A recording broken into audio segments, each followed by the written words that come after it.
The University of California, Riverside presents Blue, Gold, and Black, the podcast that's dedicated to amplifying Black voices at UCR. I'm Dominique Beale from UCR's Community Engagement and Outreach Unit. In each episode, we'll be talking to UCR students, campus leaders, and community partners to explore the intersection of being Black and being a Highlander at UCR. And I can't wait for you to meet today's guest. Let's get started. Welcome, everybody, to the Blue, Gold, and Black podcast. My name is Dominique Beale. We're super excited to amplify another Black voice today on campus. With us, we have Latoya Ambrose, and we will be talking to her about her upbringing and how she's assisting students through the honors program here at UCR. Latoya, how are you doing today? I'm doing pretty good. It's been an interesting week, but I'm doing all right. Okay. Interesting week doesn't mean bad, though, right? I mean, with everything happening in the news, it's not good. I just want some good news. That would be nice, but other than that, I'm all right. It's definitely tough, but, you know, we're definitely here to try and support each other, maintain positive spirits. So I'm with you on that, but, you know, we're going to push through. I think we'll be okay. So, yeah, please, really quick, just kind of tell us really briefly, who are you today and what do you do for UCR? Who is Latoya? I'm Latoya Ambrose, obviously. I work as an honors counselor in the University Honors Department. So I mostly work with high achieving students. Most of those students, they have some sort of professional or personal goal that they're working on. And my job is to help them get there. So if your goal is to become a doctor, then I will help you figure out how to maximize your experience at UCR and also in the Riverside community to make you competitive for that opportunity. If your goal is to go to graduate school, the same thing applies. How do you maximize your experience at UCR to do that? Nice. And also give us a quick snapshot. What exactly is the University Honors Program?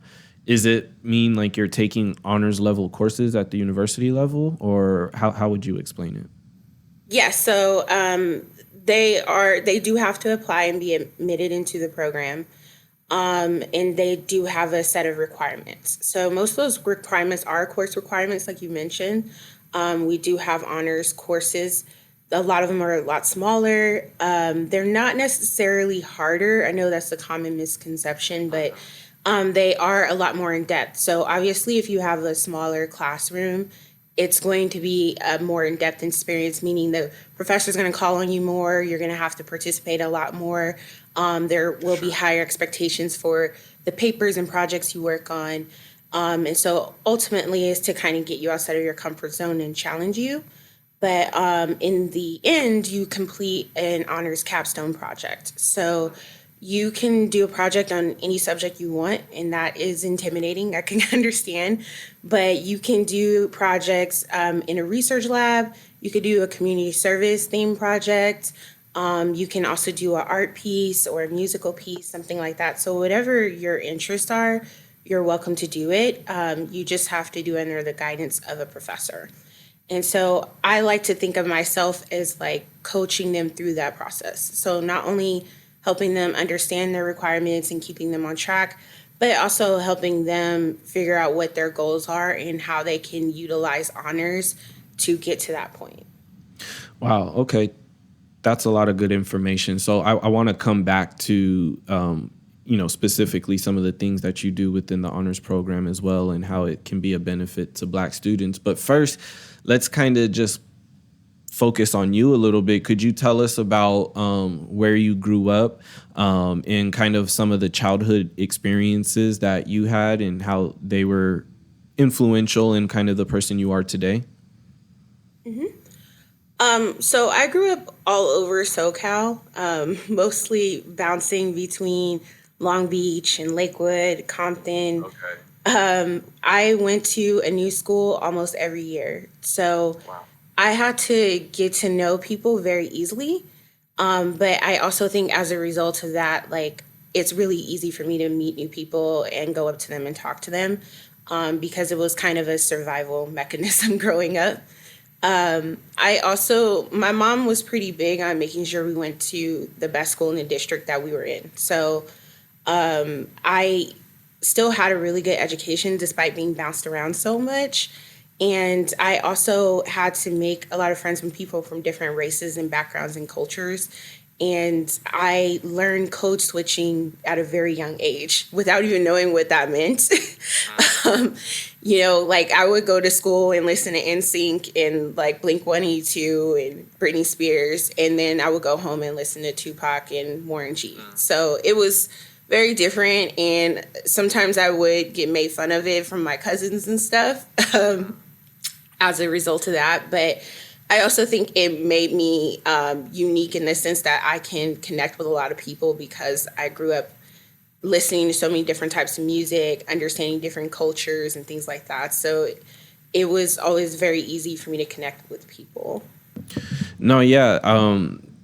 Wow, that's a lot. So I wanted to talk a little bit about kind of like that aspect of code switching. I think that's a very relevant thing that exists within the Black community, especially when you have to navigate spaces where Black people might not be the majority in those spaces. Kind of walk us through like that aspect and some of the challenges that you felt, right? Because you have kind of like this side of you at home that obviously you love and care about and it's your family, but then you also kind of have this side of you at school because maybe you don't go to a school with a large amount of Black students, or you still have different interests that quote unquote, don't fit within what you'd expect of a Black person. Talk to us like kind of how that was very instrumental as you started getting older, even like moving throughout high school. Right. I think when I was in elementary school and especially middle school, I wasn't aware of what code switching was, but I did learn that a survival technique, it worked in my favor if I would code switch at school versus at home. And a lot of it was to avoid being teased, especially in school. When you say a slang term that no one understands, they'll start to make fun of you for it because they don't know what it means. So even if I would try to explain what it means, it still was like, what is that? That doesn't make any sense. And is that Ebonics and stuff like that? And I'm like, so it was like, okay, I learned, in middle school, by that point, I was like, okay, when I'm at school, I need to act a certain way. When I'm at home, I need to act a different way. But even the same thing was at home when you have your cousins that are like, why are you pronouncing ambulance properly or something like that instead of saying ambulance like the rest of my cousins were. And I was like, it was something that I wasn't even conscious of until someone points it out because you're making them uncomfortable now. So it was more of a mindset of I need to do this for other people's comfort and not necessarily my own. I think in high school, because I moved to Moreno Valley, and Moreno Valley is really diverse, especially in terms of cultures and the things that people are into and music and stuff. There was definitely a hodgepodge of people listening to like NSYNC versus 50 Cent or something like that. So I felt comfortable in Moreno Valley, and I think I was able to be a lot more myself, where I can, kind of blend both of those two identities that I created for myself. And I think that blended more into college. In the work environment, I think I have to code switch a little bit more in the work environment. I'm sure you can understand that. But I think because I'm used to it, it just happens without me being aware or conscious of it. No, I agree with you. And it's very much so a defense mechanism, right? Specifically, like when you get outside of that comfort zone, which, is your home, your family, your friends, people who identify and relate with you, it can be very complicated navigating those spaces. And even as a professional, like even I remember like when I used to have, various customer service jobs, like at, department stores or whatever, and sometimes I would catch myself, and it'd be a frustrating experience because it's like, there's nothing wrong with the way that I speak, but because of perceptions and biases, it can be perceived coming off as a certain way, even if, that's not even close to what I'm intending with, the way that I speak. So I can understand how that can be very frustrating, but it's great that you kind of opened it up in high school because of the people and friends that you were able to meet there. It wasn't so much of a complicated process anymore, being able to kind of have, quote unquote, these two sides. Now it's just kind of blending together and it's just you becoming yourself. So what inspired you to go to college? Was it something that your parent or your mother wanted to have for you? Was it something that you in yourself wanted? Was there someone who inspired you? What kind of set you on that path to higher education? I think initially, no one in my family went to college. So I knew I wanted to be different. I wanted to be able to, take care of myself, but also be able to find like a really good job. And that was kind of the mindset, go to college. That's the best way that you can do that. That would be the way for you to open those doors. You need to do really well in school so you can go to college. I was also very told that I was a good debater when I was younger too. So nice. It was like, oh, you should be a lawyer. I was like, sure, I'll go to law school. I didn't even know what that meant, like what it takes to go to law school. But it was like, I knew I needed to go to college to go to law school. So I think the inspiration really was, I want to make sure that I can, take care of myself and ultimately take care of a family without having to stress and work extremely hard like I watched my mom do growing up. It was that mindset, like, go to college so you don't have to work as hard as I do. Yeah, so as you kind of navigated throughout high school and it was time for you to go to college, talk to us kind of like, what was that process like? How did you decide what school you wanted to go to? Obviously, you mentioned now you have this idea that you want to go to law school. So what college did you end up going to? So I went to Cal Poly Pomona. I knew I did not want to go to UCR or San Bernardino. I hate saying that because I work at UCR now. But I grew up here. Like, I was not trying to go to UCR. You've been right down the street type. Yeah. I wanted that feeling of, like, leaving home. And I remember all through high school, it was like, I am not going to school in California. No way. I'm going away. And I think my senior year, I got scared. I was like, I'm not going to have that unit, my family anymore. I wouldn't know anyone at whatever college I go to in a different state. I have family in other states, but I don't know them that well. So it was like, it started to hit me like, what am I going to do if I actually choose to go to college in New York or something like that? Right. So I ended up like last minute deciding to just apply for California schools. I really wanted to go to UC San Diego. That was actually my dream school. I was heartbroken when I didn't get into UC San Diego. But I did get into, I want to say like 11 or 12 Cal States. I got into a lot of them. Oh, wow. And I'm not trying to brag at all. I was able to apply for free. Go ahead and represent.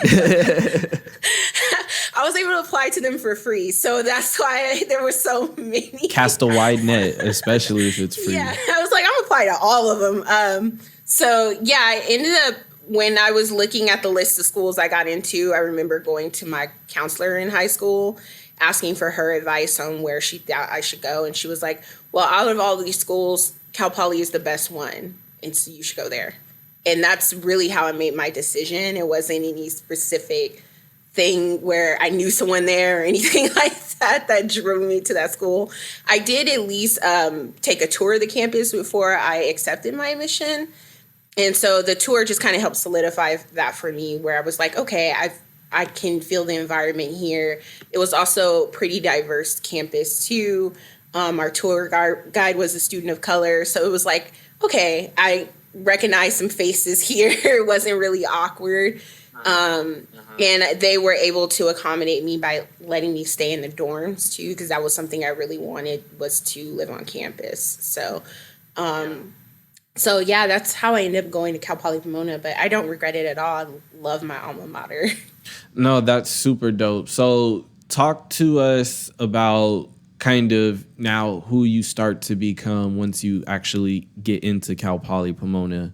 Talk to us kind of about, you know, your academic experience, but also like your social experience and kind of building off of like the transition you made from elementary school and middle school to who you felt you were becoming in high school.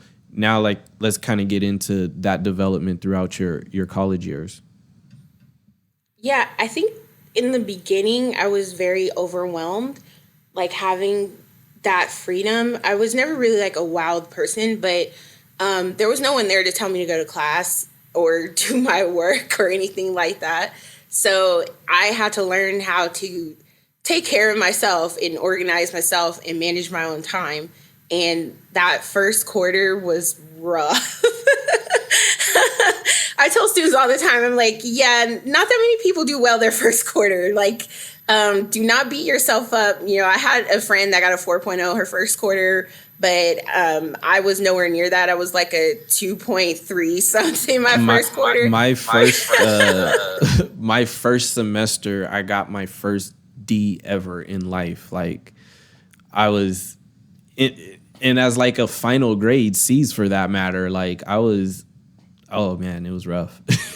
It was rough. Yeah, no, I feel you on that. You kind of get there your first time and it was like, oh, I'm a great student in high school. Like, and then you kind of realize like, oh, these were bad habits. I was just, you know, high school had its challenges, but I was able to navigate that a lot easier academically than college for sure, especially in the beginning.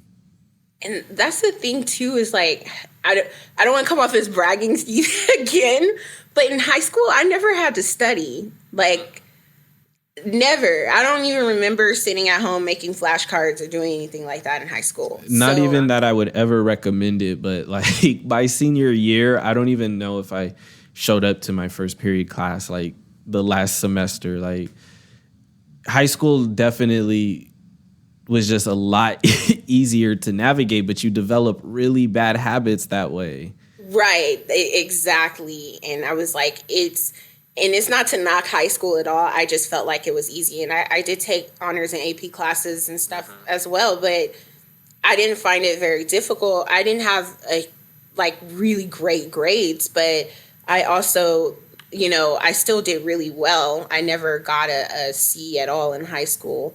And so when I got to college, I was like, I need to study. Like, it was so, I can't write this paper the night before. Like, you can't do, I mean, there are some students that could still get away with that, and bless them, but I was not one of them. And that was a huge wake up call for me. And even as a counselor now, when I tell students that, like, I understand I didn't study in high school either, they're like, oh, okay, it's not just me. Like, you know, so when I got to college and, you know, I got that first C, it was heartbreaking. Like, oh my gosh, I have to actually pay attention and study and read the textbooks and stuff like that. I can't just glide my way through these classes. And so, you know, my freshman year, I think I didn't do well that first quarter. I didn't completely like fail out, but you know, by the end of the year, I did okay. I was able to raise my GPA a bit. But yeah, that first year is rough for everyone too. And I always remind students that, like, you're not only dealing with being challenged academically, but also being away from home. Even if you're a commuter student, like, going to college is very different than, you know, going to high school. So that whole transition and dealing with that, and then having that added layer of being your first in your family to go to college, and they don't understand those challenges either.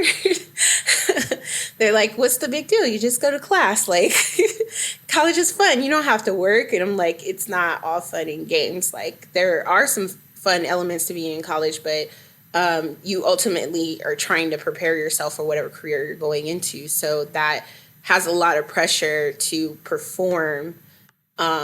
If you're not doing as well in college, you feel like you get that C, then like law school is out the window. And I think that's very true. But I think it's very important for students to also, especially like when it comes to students who are, high achievers and are used to getting really good grades, it can be a very like jarring experience to kind of get to college and you think you smoked that paper, like there's no way, and then you come back and you get like a C- on it, and you're kind of just like, okay, hold up, wait, this is not right. And it can really challenge your confidence. But I think it's important for students, like you said, like just because you might get that first C or D or even God forbid an F, that doesn't instantly mark the end of your journey, right? You can kind of develop better behaviors and practices to work through those early mistakes. And I think that's probably what I'm sure a core principle in the honors program is just making sure that students understand, like, you're going to make these mistakes. It's okay. But like, let's just focus on how we can, remedy the mistake or push forward and do better on the next effort. Yeah, absolutely. I tell people all the time, one of the biggest things I had to learn during the first few months I started working in honors is getting a B for them is devastating. So for most people, you'll say, oh, they get a B, and you're like, that's great, but if for an honor student, getting a B means I'm not going to law school. I'm not going to medical school. I have failed my parents. I have failed myself. And that is a huge toll on a person to have that type of pressure. And so it's not just, even though that is still technically a good grade, there is such a huge emphasis on being competitive. And a lot of times they're kind of psyching themselves out and talking themselves out of their own dreams as a result of that. And so talking that through with them and teaching them how to bounce back from quote unquote failure, because to them it is failure, even though it's not an F grade, right? But still saying, okay, that you could do better. What can you do to change so you could do better? But the important thing is that you do your best. Mm-hmm. No, yeah, and from personal experience, my sister just started medical school, so shout out to her. But she's very much that student, like an A- is almost pushing her to question, like, yo, what am I actually doing here? So it's very real to kind of have that mindset to just want to be so great in your academics. We just have to find a way to balance that and temper it a little bit, right? And make it more useful than detrimental in the case of getting an A- or a B and not totally like, flipping out and losing your mind.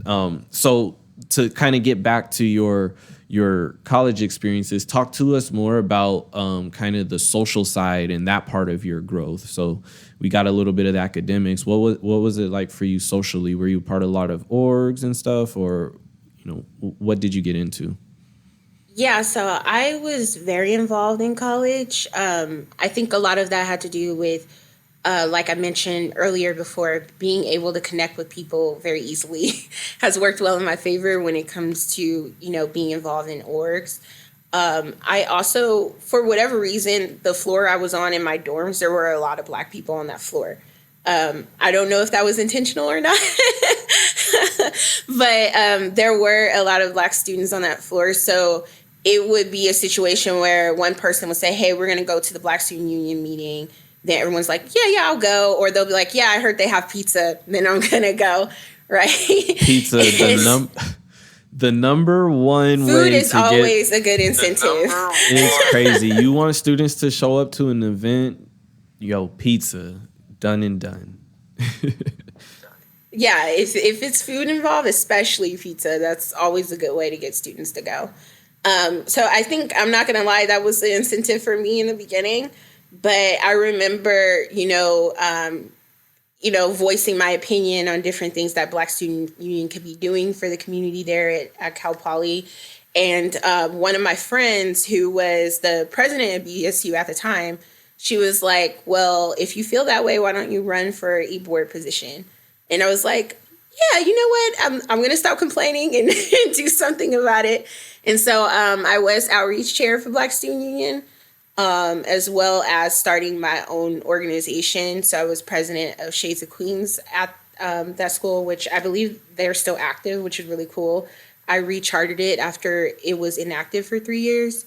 So it's basically a group for empowering women. So it was really nice. We would have short discussions. Sometimes we would do like DIY projects together or do community service together. We went on the AIDS walk together and stuff like that.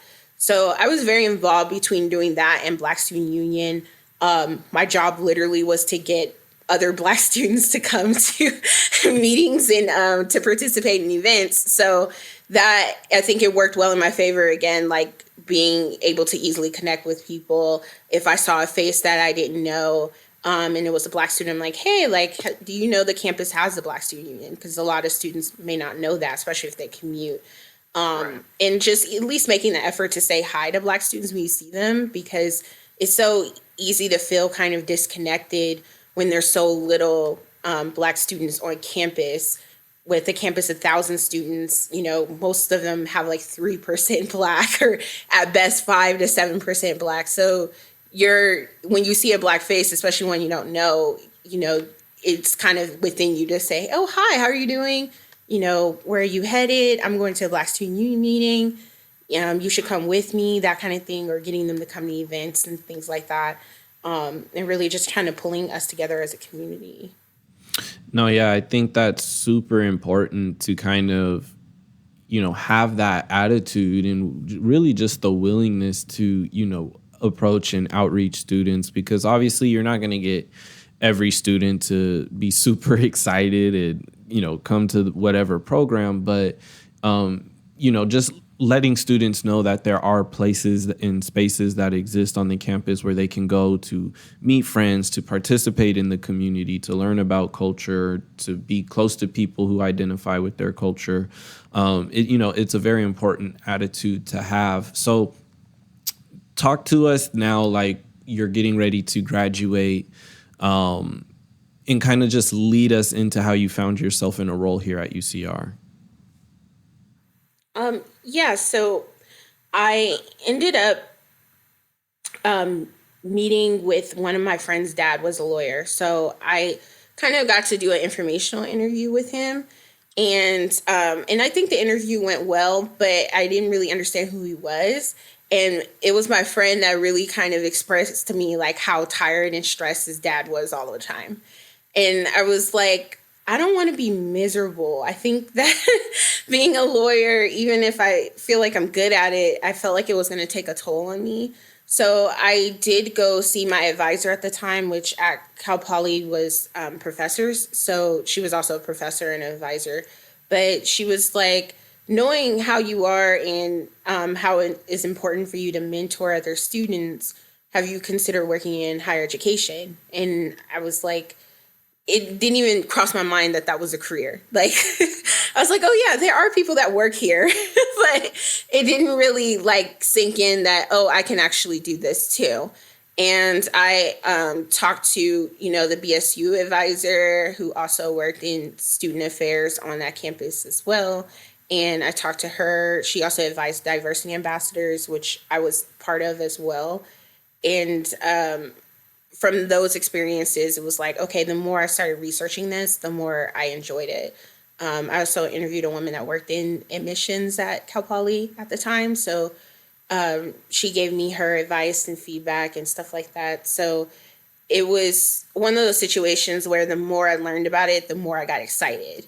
And I was like, oh, I gotta apply to grad school for this. But by then it was too late. We're talking like winter quarter of my senior year. So there was no going straight into graduate school. But I did end up applying for graduate school in the fall after my senior year. and luckily got into all the schools that I applied to again. I know I'm really not trying to brag here. No, but, represent. I mean, it's nothing to, it is what it is. If it's a fact, it's a fact. You know what I mean? If you got into all your schools, we want to celebrate that. But UCR was the only public school I applied to. So I ultimately decided I wanted to work at a public institution. So I felt like, why not go to an institution that is similar to where I want to work? So I ended up choosing UCR, and I never left. I started off as a graduate student, but now I'm working here. I've been here almost 10 years. So No, yeah, that's amazing. And, I would say somewhat similar my story in terms of how I found myself working within higher education. I was like up until literally like my senior year when I finally just got a grip on my life and, really started getting stuff done. Like I was just very jaded about college. I didn't enjoy it for the longest time.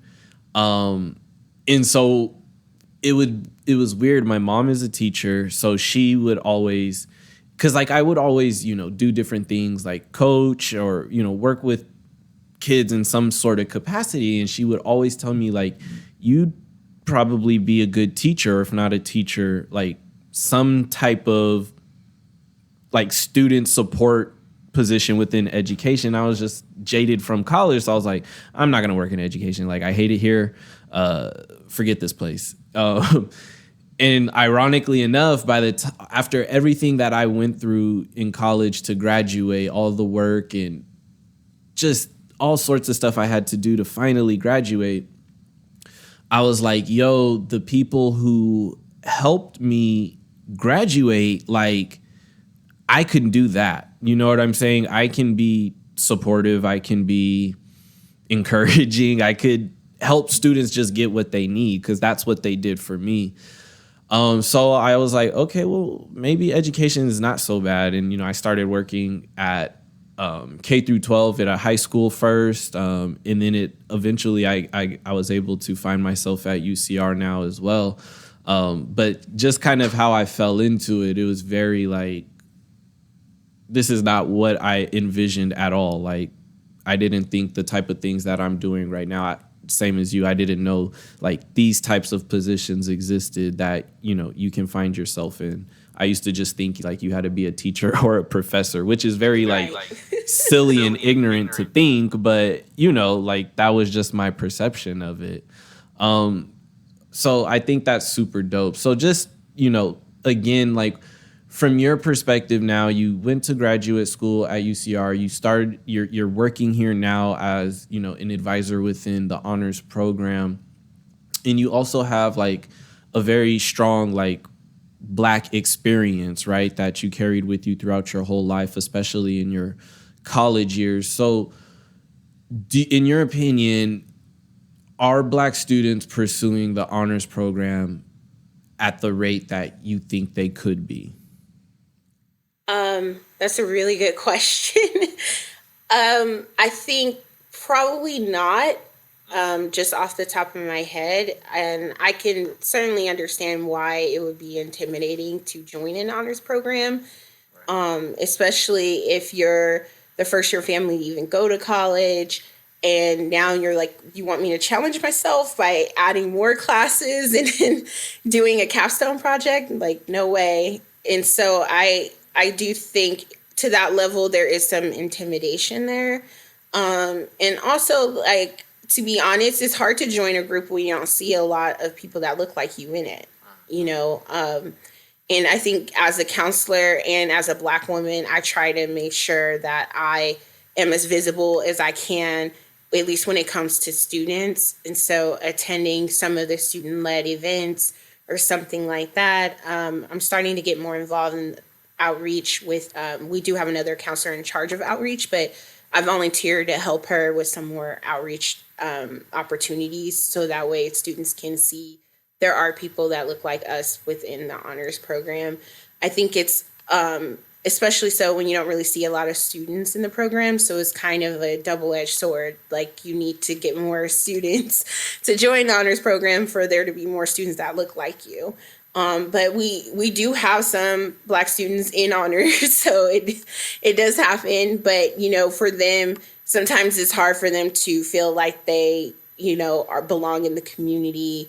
Or I have seen the opposite too, where they're heavily focused on academics and they're scared to death to go to like a Black Student Union event. And so I can understand that as well. And that fear of you won't be accepted by either group is definitely there.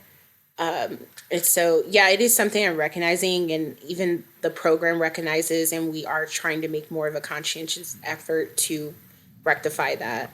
No, yeah, and I really appreciate your honesty in answering the question, because really what I asked that question specifically because I want students to understand, like, there's tons of resources at a university, especially when it comes to like academic or even like professional goals that a student may have. And the honors program is one of those resources. Yes, it's going to come with a certain amount of diligence and a certain amount of hard work and qualifications. Absolutely. Everything is. But I'm super happy you answered the question that way. One, because it means that students need to pursue this more. And I would encourage students that are looking for a challenge or think that they could be just apply and try to occupy these spaces, because these are really great opportunities and resources for Black students. And it does come with a lot of baggage in the sense of what you were saying, right? Like dealing with things like imposter syndrome, and lack of representation. But another thing that I really like that you pointed out is that the program itself recognizes where it's lacking, right? And there's a conscientious effort, by people like you and the other staff members to really like, okay, like, let's address these problems. For instance, meeting students where they're at. And I really appreciate that you expressed that too, right? You're going to go to some of those Black student-led organizations or programs, so that way you can let students know, yo, I'm here. Like, I want to help you. Like, let's get you in. So talk to students really briefly about what the selection or the application process to the honors program kind of looks like. Is it only possible for students coming fresh out of high school, or can you apply your second year when you're already at university? What does that kind of look like? Yeah, so that's a really good question, because we get asked that a lot. And so if you come in fresh out of high school, you have to apply as soon as you're admitted into UCR, you're invited to apply. So a lot of students, because they don't know that they even want to go to UCR yet, they don't apply. And so that's completely understandable. But to be in that pool, you just need to be accepted into UCR and have a 4.0 GPA. And then from that point, you will be invited to apply. But of course, you still have to write a series of essays and get admitted into the program. If you don't get admitted, you can still apply again. So a lot of students don't know that.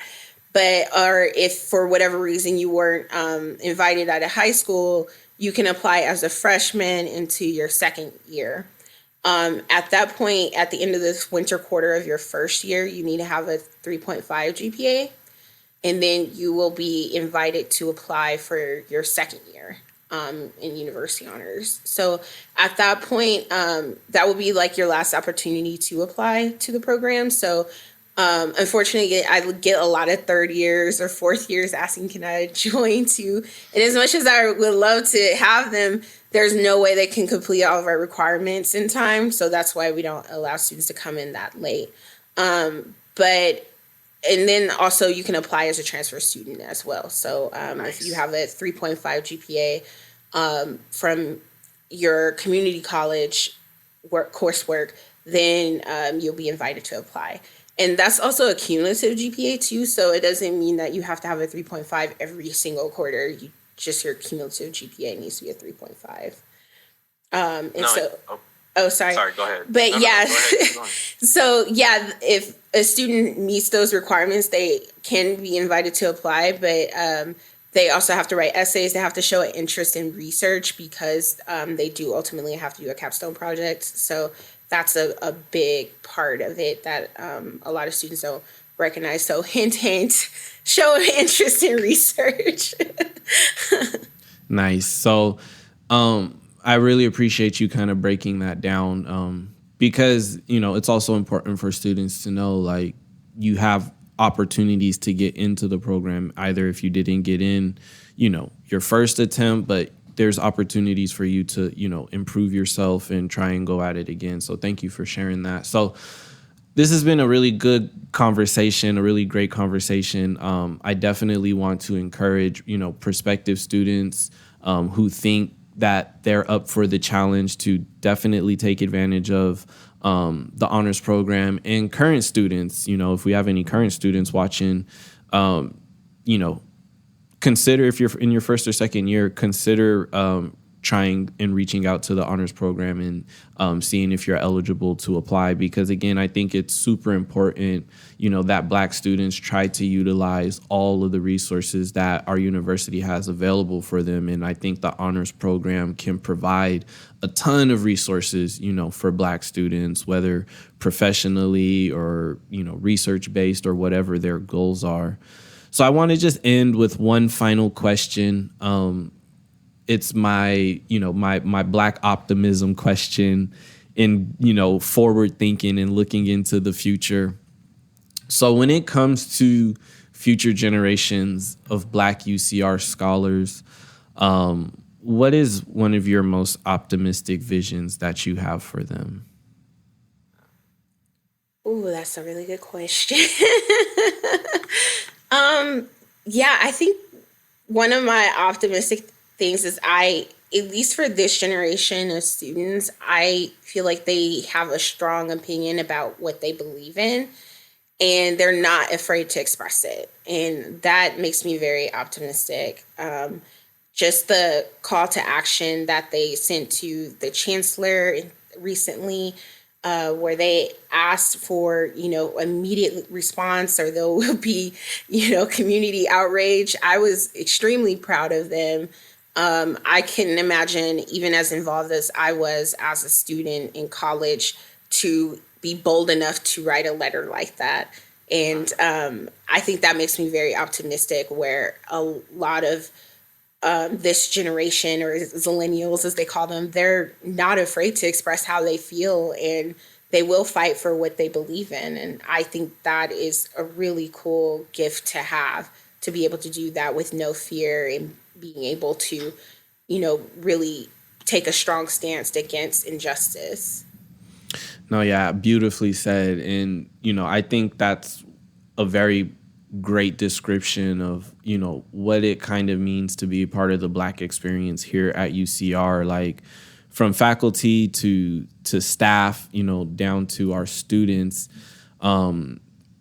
Everyone is in their own way doing things to address the problems that we see in our society, in our communities. And we have each other scattered all throughout the campus in different professions and different, research circles and things. And so there's just a wealth of resources here for Black students, and our Black students are more times than not leading that charge for the university.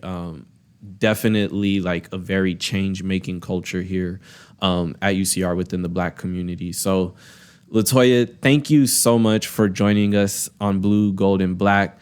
We are super happy to amplify your voice today and represent for the honors program and our Black staff and Black students. We hope to have you on in the future again, so we can kind of continue this conversation about the honors program and how it can benefit Black students. So thank you so much for being here.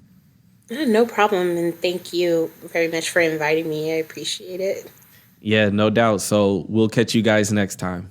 Thank you for joining us on Blue, Gold, and Black. This program is produced by the Community Engagement and Outreach Unit of Undergraduate Admissions at the University of California, Riverside. Learn more about attending UCR by visiting admissions.ucr.edu, and be sure to check out the description for other useful links and resources. Help support this podcast by liking, subscribing, and sharing. And be sure to check out our podcast videos on YouTube. Catch you guys later.